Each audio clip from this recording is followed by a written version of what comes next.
Mga langga, magluto ulit tayo ng Egyptian sausage. Ang tawag nila dito ay sogo. Una pala, nagkisa na pala ako dito ng onions, then tomatoes, then sunod na natin yung minced garlic. Pagkatapos, sunod na rin natin yung sogo. Then mix natin mga langga at timplahan natin ng konting salt at pepper. Then sunod na rin natin yung bell pepper mga langga. At lagyan din natin ng cumin at paprika. Konti lang kasi ang mga bata kakain na sa inyo yung mga langga. Kung ano pang yung spices ang ihalo nyo. Pagkatapos takpan natin.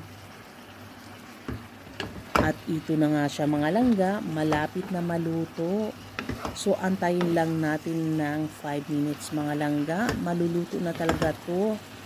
So ito na yung pinaka-dinner namin kasi kanina nga nag-order lang ako para sa kanila, hindi talaga ako nagluto.